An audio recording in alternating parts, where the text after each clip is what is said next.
Merci de vous joindre à nous aujourd'hui. Vous avez vécu une incroyable expérience de mort imminente que vous aimeriez partager avec notre public. Pouvez-vous commencer par nous parler un peu de vous? Bien sûr. Je m'appelle Sophia Lawson. J'ai 42 ans et je travaille comme infirmière pédiatrique à Chicago. Je suis mariée à mon merveilleux mari Jonathan depuis 15 ans et nous avons 2 enfants, Emma, qui a 12 ans, et Jacob, qui a 9 ans. Et vous avez récemment vécu une expérience qui a changé votre vie, n'est-ce pas? Oui, c'est exact. Il y a environ 3 mois, j'ai vécu ce que les médecins ont qualifié d'expérience de mort imminente.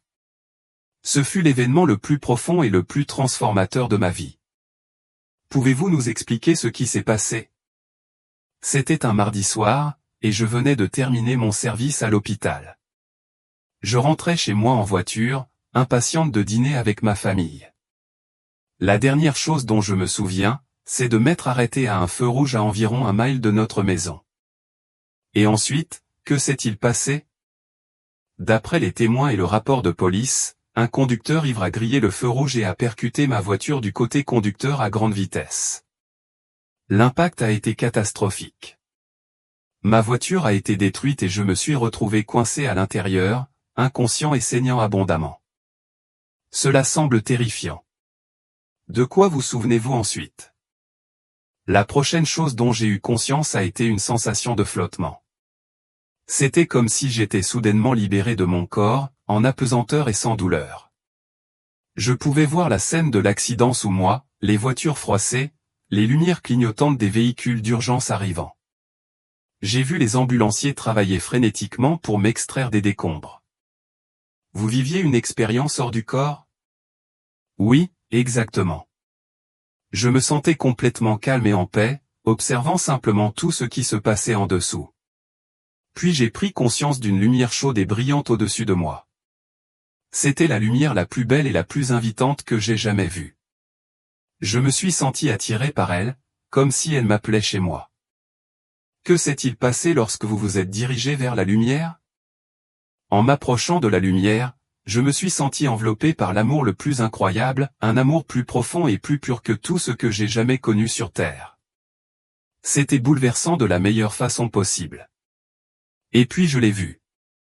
Lui? Jésus. Il était là, m'accueillant à bras ouverts. Sa présence était si réelle, si vivante. Il m'a souri avec tant de chaleur et de compassion. J'avais l'impression de le voir vraiment face à face pour la première fois.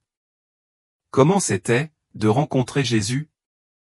Il est difficile de décrire avec des mots à quel point c'était incroyable. Je me sentais complètement connu et complètement aimé. Tous mes défauts, toutes mes erreurs, rien de tout cela n'avait d'importance. J'étais chez moi. Jésus m'a embrassé, et à ce moment-là, j'ai compris la profondeur de son amour pour moi d'une manière que je n'avais jamais connue auparavant. Cela semble incroyablement puissant. Que s'est-il passé ensuite? Jésus a commencé à me parler. Sa voix était douce mais autoritaire. Il a dit, « Mon enfant bien-aimé. J'ai tant de choses à te montrer. Viens et vois ce que j'ai préparé pour toi et pour tous ceux qui ont confiance en moi. » Et que t'a-t-il montré? Il m'a pris la main et, soudain, nous nous sommes retrouvés à survoler les paysages les plus spectaculaires que j'ai jamais vus. Nous avons traversé des nuages qui scintillaient comme de l'or et de l'argent. J'ai vu des montagnes d'une beauté à couper le souffle et des vallées remplies de fleurs aux couleurs dont je ne savais même pas qu'elles existaient. Il y avait des rivières et des cascades aux eaux cristallines qui semblaient faites de lumière vivante. Cela ressemble à un paradis au-delà de l'imagination. C'était vraiment le cas. Et aussi étonnante que soit la beauté naturelle, elle n'était rien comparée à ce que Jésus m'a montré ensuite. Nous sommes arrivés dans cette ville immense et rayonnante. Elle ne ressemblait à rien de ce que j'avais jamais vu sur Terre, si vaste, si complexe et si parfaite dans ses moindres détails. Peux-tu nous décrire la ville? Elle était disposée en carré parfait, avec de hauts murs en jaspe qui brillaient comme du verre poli. Il y avait 12 portes, chacune faite d'une seule énorme perle. Les rues étaient pavées d'or pur, mais l'or était transparent comme du cristal. Les fondations des murs de la ville étaient ornées de toutes sortes de pierres précieuses, saphirs, émeraudes, topazes, améthystes et bien d'autres que je ne pourrais même pas nommer. Cela correspond à la description de la Nouvelle Jérusalem dans le livre de l'Apocalypse. Est-ce ce que vous voyez? Oui, exactement. Jésus m'a confirmé qu'il s'agissait bien de la ville sainte, de la Nouvelle Jérusalem, préparée comme une épouse parée pour son époux. Il m'a expliqué que cette ville est la demeure éternelle qu'il prépare pour tous ceux qui lui appartiennent. Qu'avez-vous observé d'autre à propos de la ville? Ce qui m'a le plus frappé, c'est la lumière. Tout était illuminé par cette lueur dorée et rayonnante. Mais je n'ai pas vu de soleil ni de source de lumière artificielle. Jésus m'a dit que la gloire de Dieu lui-même était la lumière de la ville. Il n'y avait pas d'obscurité, pas d'ombre, juste une lumière pure, chaleureuse et accueillante partout. C'est fascinant. Es-tu allé à l'intérieur de la ville? Nous avons marché ensemble. Jésus m'a guidé à travers l'une des portes nacrées, et la beauté et la majesté pure à l'intérieur m'ont immédiatement submergé. La première chose qui a attiré mon attention était un grand boulevard qui s'étendait au cœur de la ville.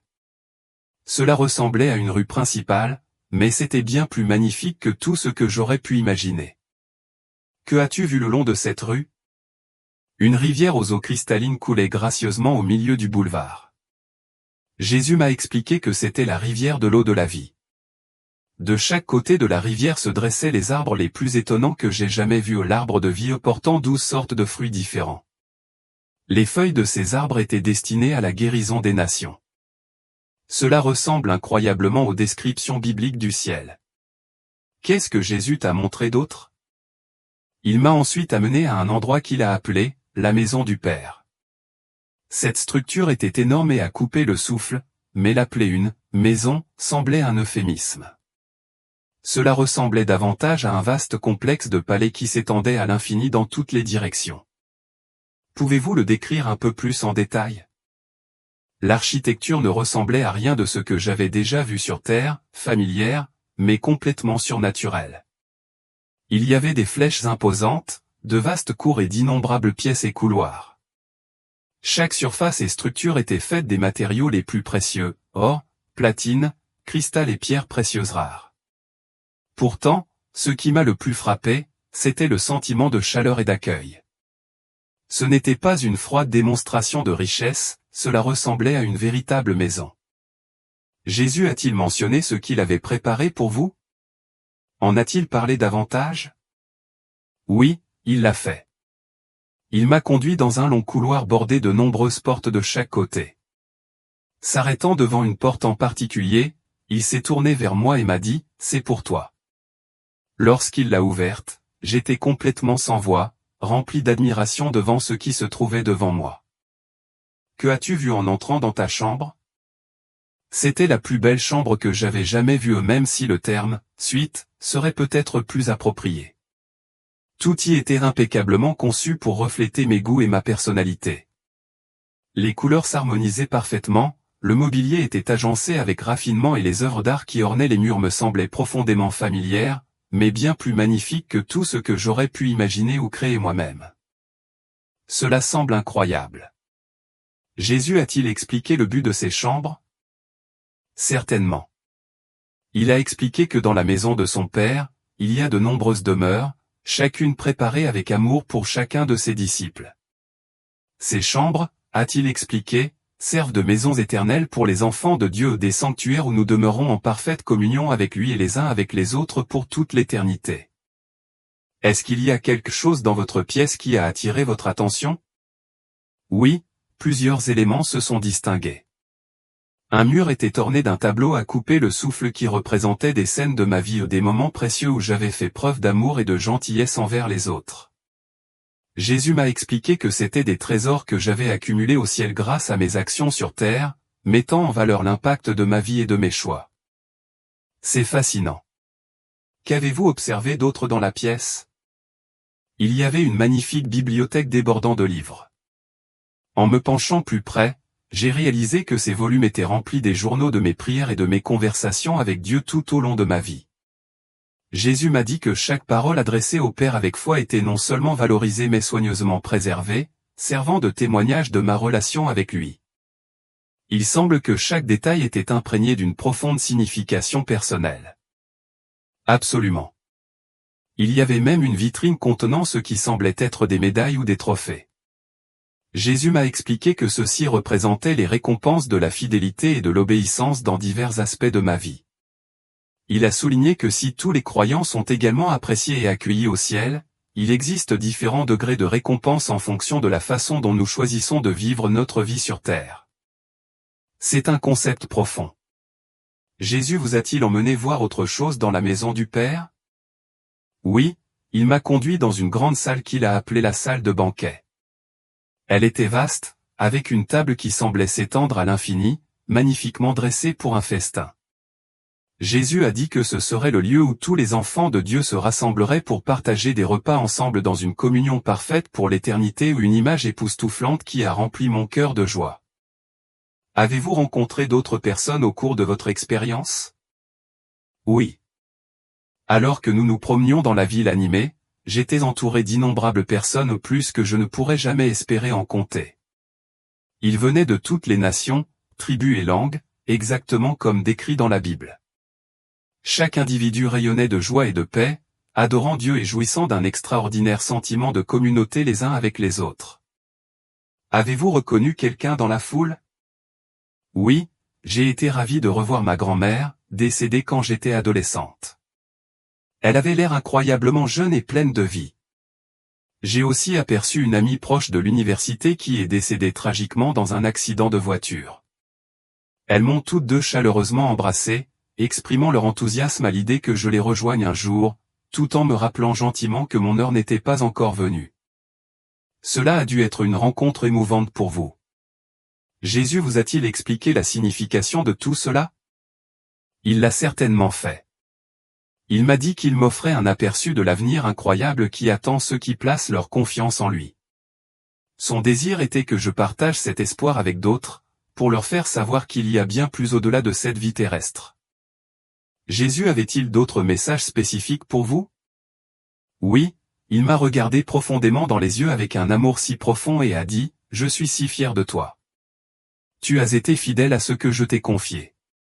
Continue à aimer les autres et à les diriger vers moi. Ta récompense au ciel sera grande. » C'est incroyablement émouvant. Comment vous êtes-vous senti à ce moment-là? J'ai ressenti une immense joie et une paix que je ne pouvais exprimer avec des mots. Tous mes doutes et mes peurs ont tout simplement disparu en sa présence. Je savais, sans l'ombre d'un doute, que j'étais aimé, que j'avais un but et que le meilleur était vraiment à venir. Cela ressemble à une expérience totalement transformatrice. Comment tout cela a-t-il pris fin? Jésus s'est tourné vers moi avec un doux sourire et m'a dit, « Ce n'est pas encore ton heure. Tu as encore du travail à faire pour moi sur terre. Souviens-toi de ce que tu as vu et partage-le avec les autres. » Ces paroles ont résonné en moi, me laissant à la fois inspiré et rempli d'un sentiment renouvelé de mission. Puis il m'a embrassé une fois de plus, et en un instant, j'ai ressenti une forte attraction, me ramenant à ton corps. Oui, en un clin d'œil, je me suis retrouvé pleinement consciente d'une douleur intense et de lumières aveuglantes. J'entendais des voix autour de moi, urgentes et remplies d'excitation. J'étais dans le coma depuis 3 jours et je commençais tout juste à reprendre conscience aux soins intensifs. Ce retour à la réalité physique a dû être un véritable choc. C'était vraiment le cas. Une partie de moi ne voulait pas laisser derrière moi la paix et la joie incroyable que j'avais éprouvée. Cependant, j'ai également ressenti un nouveau sens du but et de la mission de ma vie ici sur Terre. Comment cette expérience vous a-t-elle changé? De toutes les manières imaginables. J'ai maintenant une perspective complètement transformée sur la vie et la mort. Je n'ai plus peur de mourir, je sais ce qui m'attend de l'autre côté. En même temps, j'apprécie beaucoup plus profondément la valeur de chaque jour que nous avons ici sur Terre. Cette rencontre a-t-elle affecté votre foi? Absolument. Ma foi a été renforcée au-delà de toute mesure. C'est une chose de croire au paradis et à la vie éternelle, mais c'est une expérience entièrement différente d'y avoir goûté de première main. Je sais sans aucun doute que Jésus est réel, que son amour pour nous dépasse toute compréhension et qu'il prépare un avenir extraordinaire pour tous ceux qui placent leur confiance en lui. Je suis sûr que beaucoup seront touchés par votre témoignage. Maintenant, j'aimerais approfondir certains détails de ce que vous avez vu et vécu. Vous avez mentionné la Nouvelle Jérusalem. Pouvez-vous nous en dire plus sur l'échelle et la grandeur de la ville? Certainement. La taille de la ville était au-delà de toute compréhension. Jésus m'a expliqué qu'elle mesurait 2250 km de longueur, de largeur et de hauteur, soit un cube parfait. Imaginez une ville s'étendant de New York à Denver, puis cette même distance s'étendant droit vers le ciel. Il est presque impossible de saisir pleinement l'énormité de tout cela. C'est vraiment ahurissant. Avez-vous une idée de l'agencement ou de l'organisation de la ville? Oui, dans une certaine mesure. Malgré son immensité, tout semblait parfaitement agencé et incroyablement facile à parcourir. Les rues étaient larges et accueillantes, et la beauté des environs donnait l'impression que chaque chemin était un voyage agréable. Chaque quartier avait son propre charme unique, mais ils se mélangeaient tous harmonieusement, créant une atmosphère de paix et de joie. Il y avait de beaux parcs et jardins disséminés dans toute la ville, créant une tapisserie vibrante de nature et d'architecture. J'ai vu de magnifiques bâtiments qui semblaient être des centres d'apprentissage, de créativité et de culte, chacun dégageant une aura d'inspiration. Tout était interconnecté par des rues chatoyantes et dorées qui scintillaient sous la lumière. Vous avez mentionné plus tôt qu'il n'y avait ni soleil ni lune. Comment la ville était-elle illuminée? La lumière émanait de partout et de nulle part à la fois. On avait l'impression que l'atmosphère elle-même était imprégnée d'un rayonnement chaud et doré. Jésus a expliqué que c'était la gloire de Dieu lui-même, illuminant chaque recoin de la ville. Il n'y avait pas de nuit, pas d'obscurité du tout, seulement une lumière perpétuelle et parfaite qui baignait tout dans une lueur sereine. C'est fascinant. Avez-vous remarqué d'autres caractéristiques uniques dans l'environnement? Un aspect frappant était la température parfaite. Il ne faisait ni trop chaud ni trop froid, juste agréablement chaud et incroyablement confortable. L'air était exceptionnellement pur et vivifiant, comme si chaque respiration remplissait mes poumons de vie. Il y avait une sensation indubitable d'énergie vibrante partout, dans les plantes, dans l'eau et même dans ce qui semblait être des objets inanimés. Tout semblait vivant avec la présence de Dieu. Vous avez mentionné avoir vu beaucoup de gens là-bas. Pouvez-vous nous en dire plus? Oui, la ville regorgeait de gens, plus que je ne pourrais jamais en compter. Ils venaient de toutes les origines ethniques imaginables et représentaient tous les âges, tous vêtus de belles robes blanches rayonnantes. Tout le monde avait l'air si sain et dynamique, il n'y avait aucune maladie, aucun handicap et aucun signe de vieillissement. Avez-vous interagi avec l'une de ces personnes en dehors de votre grand-mère et de votre ami? J'ai eu quelques brèves interactions avec plusieurs autres personnes. Ce qui m'a le plus frappé, c'est la joie et l'amour débordant qui émanaient de chacun. Il n'y avait aucune peur, aucune suspicion et aucune gêne, juste un réel plaisir à se rencontrer et à se connecter les uns aux autres. Cela semble merveilleux. Avez-vous observé des personnes engagées dans des activités particulières?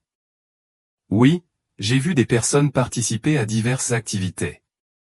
Certaines étaient rassemblées en groupe et participaient à ce qui ressemblait à des séances d'études ou de discussions, tandis que d'autres créaient de superbes œuvres d'art ou de musique.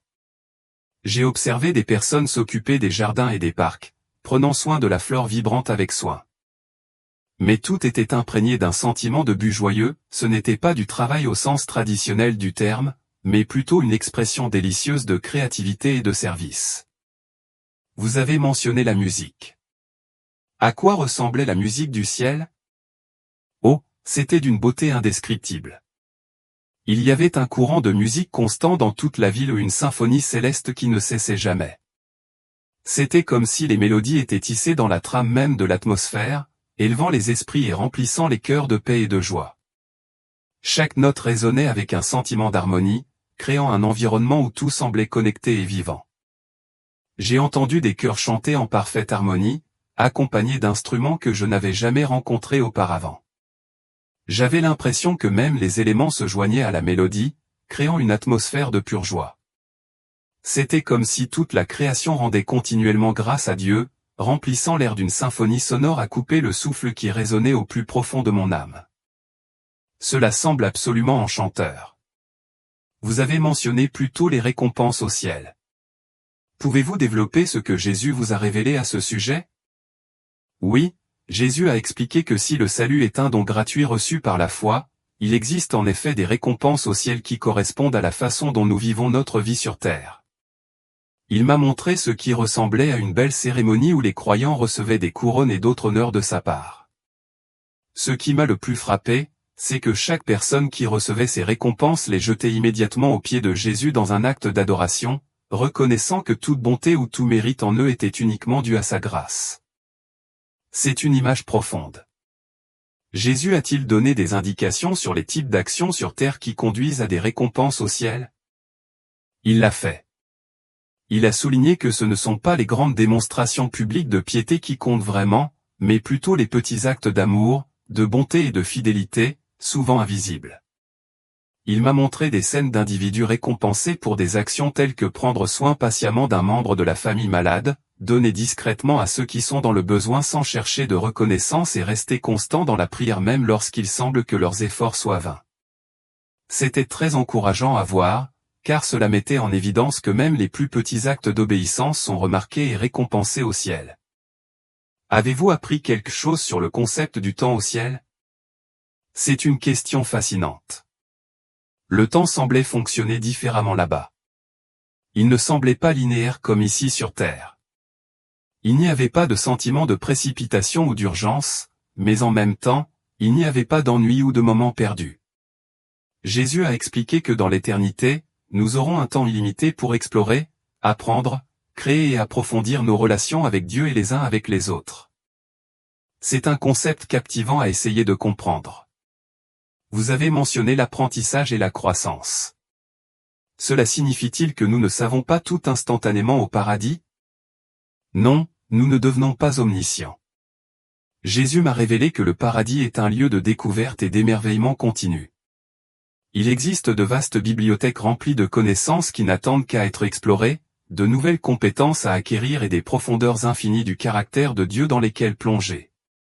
Il a souligné que pour toute l'éternité, nous grandirons dans notre compréhension de son amour et des merveilles de sa création, ce qui remet en question la notion selon laquelle le paradis est un endroit statique ou potentiellement ennuyeux. Avez-vous une idée de ce à quoi ressemble la vie quotidienne de ceux qui sont au paradis? Décrire l'expérience en termes terrestres s'avère difficile, car elle transcende tout ce que nous connaissons dans notre vie quotidienne. Il existe un équilibre harmonieux entre les moments de repos et les périodes d'activité, où les aspirations individuelles s'entremêlent parfaitement avec l'engagement communautaire. J'ai vu des personnes immergées dans des relations profondes, s'engager dans des conversations stimulantes et collaborer sur des projets innovants. Pourtant, tout au long de cette tapisserie vibrante se trouvait une conscience profonde de la présence constante de Dieu et une attitude continue d'adoration qui imprégnait chaque instant. Cette représentation résonne avec la vision ultime de la façon dont nous avons été conçus à l'origine pour vivre un état d'accomplissement parfait. Je me suis retrouvé curieux, alors j'ai demandé, Jésus a-t-il révélé quelque chose à propos de la nouvelle terre mentionnée dans la Bible? En effet, il l'a fait, a-t-il répondu, rempli d'enthousiasme. Il m'a emmené dans un endroit qu'il a appelé la salle d'observation, dans la maison du Père. Cela ressemblait à un grand observatoire, orné de grandes fenêtres qui offraient des vues à couper le souffle sur les paysages les plus époustouflants que j'ai jamais vus. Jésus m'a expliqué que c'était la terre renouvelée, un monde familier à certains égards mais parfait, entièrement libéré des influences destructrices du péché et de la décadence. La curiosité a éveillé en moi un intérêt croissant et j'ai demandé plus de détails sur cette nouvelle terre. Que as-tu vu? La beauté était au-delà de l'imagination, ont-ils partagé, leurs yeux illuminés d'émerveillement. J'ai vu de vastes forêts intactes, des lacs et des rivières scintillant comme des joyaux, des montagnes majestueuses atteignant les cieux et des vallées luxuriantes qui semblaient respirer la vie. Les couleurs étaient plus vives que tout ce que nous pouvons expérimenter ici, elles chantaient avec un éclat qui était presque surnaturel. Le règne animal s'épanouissait en parfaite harmonie et les lions se reposaient paisiblement à côté des agneaux, tout comme le prophète Isaïe l'avait prédit. Il n'y avait aucune trace de pollution, de décomposition ou de mort en vue. Je n'ai pas pu m'empêcher de demander, Jésus a-t-il mentionné quelque chose à propos de notre relation avec cette terre renouvelée? Il l'a certainement fait, a-t-il répondu. Il m'a expliqué que nous connaîtrions la joie d'explorer et de gérer cette création revitalisée. Il a fait allusion à des aventures exaltantes et à des découvertes remarquables qui dépassent de loin notre imagination actuelle. Pourtant, au milieu des merveilles impressionnantes de la nouvelle terre, il a souligné que notre plus grande joie et notre plus grande préoccupation serait toujours notre relation intime avec Dieu lui-même, un lien indestructible qui définit notre existence. Intrigué, j'ai insisté, Jésus a-t-il partagé des idées sur le jugement dont parle la Bible? Oui, il l'a fait, et cela a marqué l'un des aspects les plus dégrisants de mon expérience, ont-ils répondu, le ton prenant une note plus sérieuse. Il m'a montré un grand trône blanc, où toute l'humanité était rassemblée pour être jugée. À ce moment-là, j'ai réalisé que la vie de chaque personne était passée en revue chaque pensée, chaque parole et chaque action exposée devant lui. Pour ceux qui avaient placé leur foi en Christ, leurs péchés étaient lavés et couverts par son sang rédempteur. Cependant, pour ceux qui l'avaient rejeté, c'était un spectacle profondément alarmant, une expérience déchirante d'être confronté au jugement dépourvu de cette couverture divine. Je ne pouvais qu'imaginer le poids d'une telle scène. Est-ce qu'il y avait une mention de l'enfer ou de la séparation éternelle d'avec Dieu, ai-je demandé, aux prises avec la gravité de la révélation. Oui, l'expérience était tout à fait déchirante. Il m'a révélé un royaume de profondes ténèbres et de désespoir, un endroit complètement séparé de la présence réconfortante de Dieu. Avec une profonde tristesse, il m'a fait comprendre que cela n'avait jamais été son intention pour qui que ce soit. Cependant, il a également souligné qu'il honore le libre arbitre accordé à l'humanité. Ceux qui choisissent de se détourner de son offre généreuse de salut choisissent finalement cette séparation déchirante, une décision qui pèse lourdement sur leur destinée éternelle. Le fait d'être témoin d'une réalité aussi cruelle m'a profondément touché. Cela a fait naître en moi un besoin urgent et impérieux de partager l'Évangile avec les autres. Faire l'expérience de la sombre vérité de la séparation éternelle d'avec Dieu a mis en lumière l'importance d'aider les gens à comprendre les choix qu'ils font dans cette vie. Cette révélation m'a transformé, m'a rendu beaucoup plus audacieux pour discuter de ma foi et lancer des invitations sincères aux autres pour qu'ils viennent à la connaissance de Jésus. La curiosité m'a amené à demander, avez-vous une idée du rôle des anges au ciel? En effet, ont-ils répondu, l'enthousiasme revenant dans leur voix. Tout au long de mon expérience, j'ai rencontré d'innombrables anges, chacun semblant remplir divers rôles. Certains étaient profondément engagés dans le culte, déversant leur adoration sur Dieu, tandis que d'autres semblaient servir de messagers ou de gardiens. Jésus a expliqué que les anges sont des êtres créés, distincts de l'humanité, qui servent Dieu avec diligence et jouent un rôle important dans l'exécution de ses desseins divins, tant au ciel que sur terre. Avez-vous eu des interactions directes avec ces anges, ai-je demandé, désireux d'en savoir plus. J'ai eu quelques brèves rencontres avec eux, ont-ils partagé, leurs yeux brillants de souvenirs. Ces êtres étaient non seulement incroyablement beaux et puissants, mais aussi humbles, entièrement concentrés sur la glorification de Dieu. Un ange, en particulier, a partagé avec moi la joie qu'il ressent chaque fois qu'un pécheur se repent et se tourne vers Dieu. C'était un beau rappel de la grâce illimitée accessible à tous. Alors que notre conversation s'approfondissait, je leur ai demandé, avez-vous appris quelque chose sur la relation entre le ciel et nos prières ici sur terre? Oui, c'est l'une des révélations les plus étonnantes que Jésus m'ait fait partager, ont-ils répondu, la voix pleine d'émerveillement. Il m'a présenté un endroit qu'il a appelé la salle de l'encens. Cette magnifique chambre était remplie de bols en or, chacun contenant les prières du peuple de Dieu sur terre. Je pouvais voir ces prières s'élever comme de l'encens parfumé devant le trône de Dieu, une image puissante qui soulignait à quel point il valorise nos prières et la façon dont il y répond. Intrigué par ce lien, j'ai demandé, avez-vous acquis des connaissances sur la façon dont Dieu répond aux prières? Jésus a révélé que chaque prière sincère est entendue et exaucée, mais pas toujours de la manière que nous anticipons, ont-ils expliqué pensivement. Parfois, la réponse est « oui », d'autres fois c'est « non », et souvent, c'est simplement « attendez ». Mais il m'a rassuré en me disant que Dieu répond toujours par son amour parfait et sa sagesse, même lorsque nous avons du mal à comprendre ces voies à partir de notre perspective humaine limitée. En revenant à la notion de paradis, je me suis souvenu de leur précédente mention de chambre ou de demeure, préparée pour les croyants. Pouvez-vous nous en dire plus sur ce que vous avez vu concernant ces lieux d'habitation? Certainement, ont-ils répondu, leur enthousiasme évident. Jésus m'a conduit dans un couloir incroyablement long bordé d'innombrables portes. Chaque porte, m'a-t-il expliqué, s'ouvrait sur un lieu d'habitation personnalisé conçu de manière unique pour chaque croyant. Lorsqu'il a ouvert la porte de ma chambre, j'ai été frappé par la façon dont elle reflétait parfaitement ma personnalité et les choses qui m'apportent de la joie ou un véritable sanctuaire adapté à mon âme. Pouvez-vous décrire votre chambre plus en détail, ai-je demandé, désireux de m'immerger dans cette vision vivante. Ma chambre était incroyablement spacieuse et inondée d'une lumière rayonnante. La palette de couleurs se composait de mes bleus et verts doux préférés, créant une atmosphère sereine. Dans un coin se trouvait un coin lecture confortable orné d'étagères remplies de livres, m'invitant à me perdre dans d'innombrables histoires. Un beau piano et une variété d'instruments de musique attendaient mon toucher, ainsi qu'un éventail de fournitures artistiques pour l'expression créative.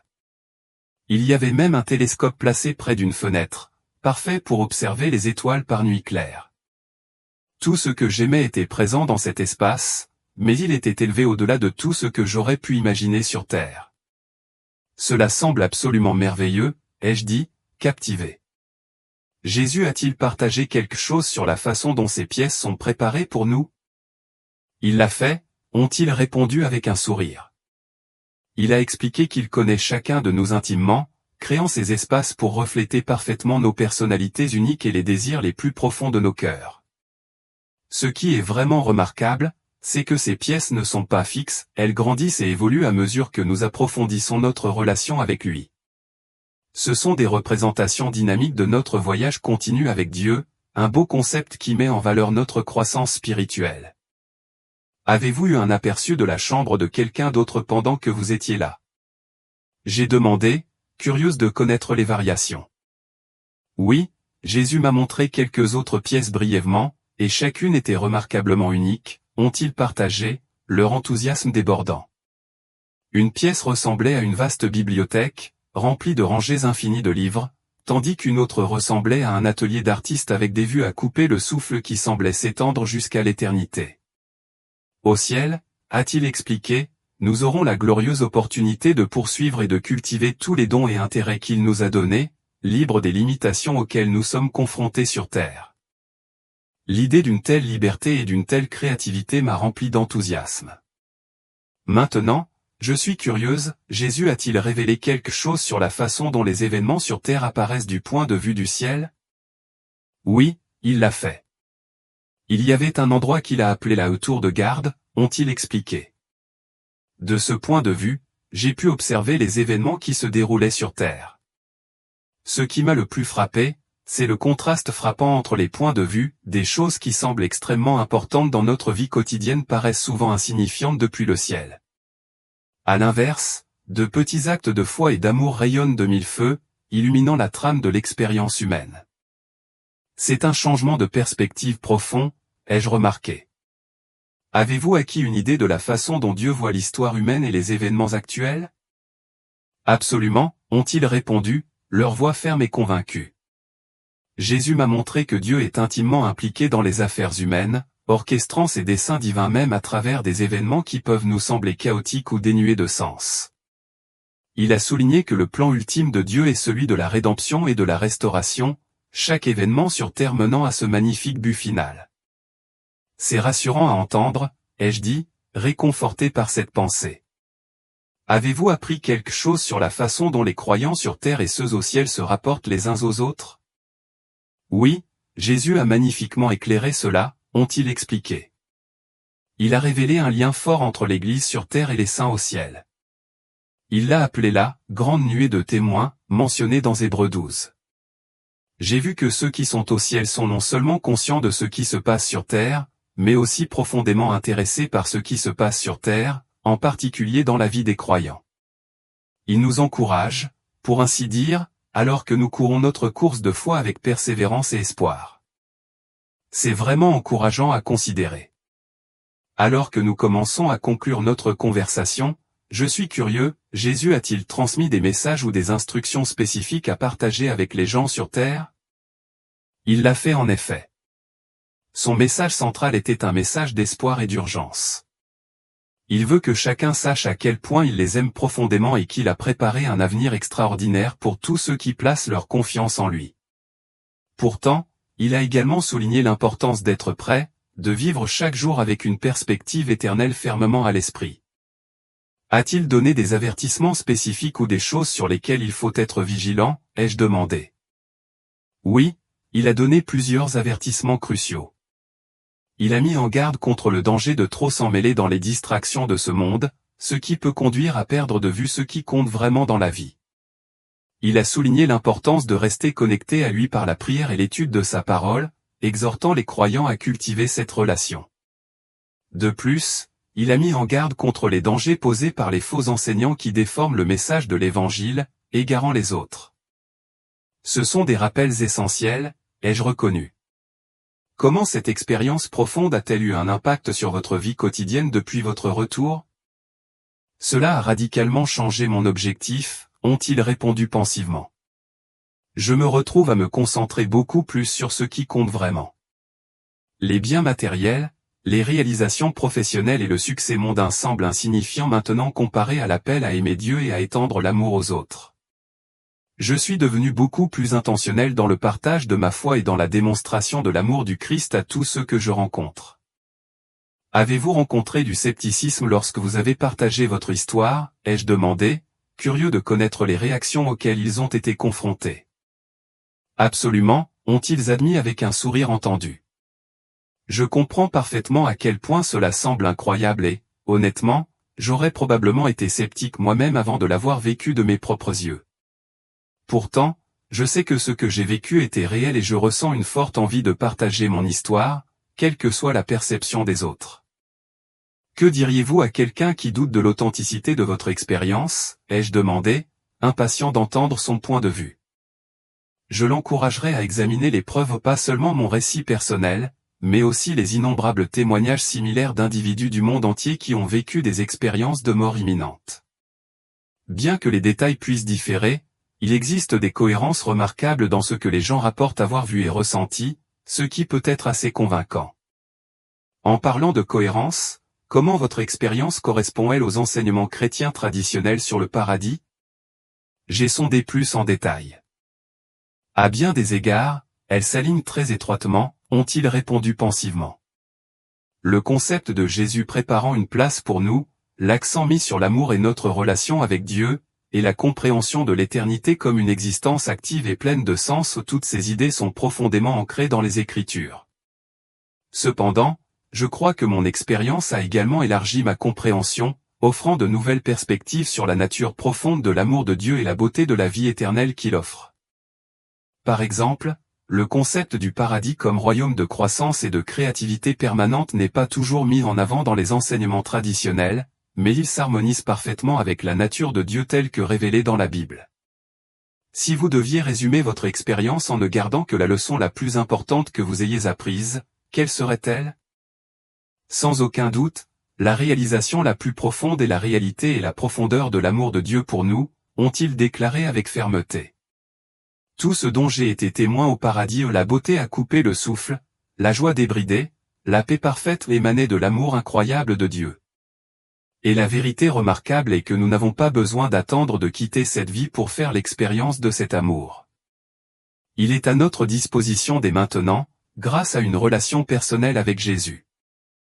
Je veux juste souligner à quel point cette expérience était réelle et vivante, ont-ils poursuivi avec passion.